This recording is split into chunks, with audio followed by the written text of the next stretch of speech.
तो उस जीवन का और आनंद आता है। तो कभी कभी पत्नी कहती है, जब नाराज हो जाए तो कहती है आप अर्धांगिनी कहते हम लोग होते हैं ना, आधा हम हो गए। तब जो आगे बात नहीं बताए, हमने कहा भाई कोई कष्ट हो जाए इसलिए क्यों बताए, सुख की बात आपको बता देते हैं, कष्ट वाली नहीं बताते हैं। तो उनका ये भाव रहता है।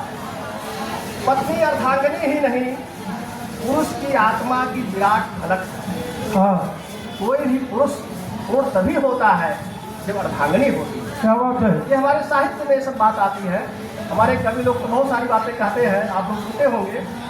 पुरुष की आत्मा की विराट फलक है, पुरुष में पूर्णता की समझ है।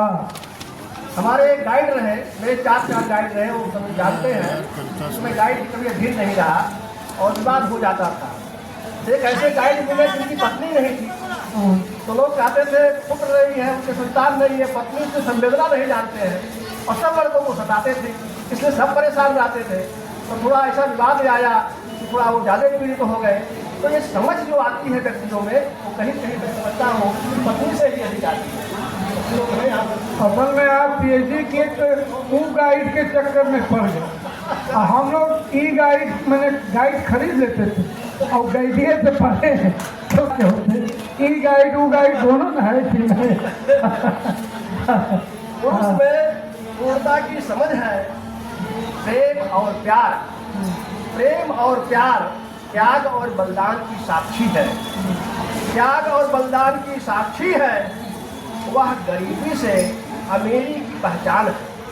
और देखिए, कितनी भी गरीबी रहे, यदि पत्नी समझदार है तो समझिए सबसे ज्यादा अमीर व्यक्ति है वह। गरीबी कुछ नहीं होती है, बस मन का भाव है, कोई सहयोग कर दे तो वह जीवन पार हो गया। वह गरीबी से अमीरी की पहचान है। किसी बाप के बेटी की एक जान है, किसी बाप के बेटी की एक जान है। माँ के आंचल की अरमान है, अपने भाई के प्यार का सौदान है। अपने भाई के प्यार का सौदान है। दो कुलों को जोड़ने वाली खानदान है, इसलिए न रहे खानदान ही नहीं चलेगा। ये हमारे ऋषियों की इतनी बड़ी योजना रही, कार्य रही। आज पूरी दुनिया नतमस्तक है, वह कुटुंब व्यवस्था।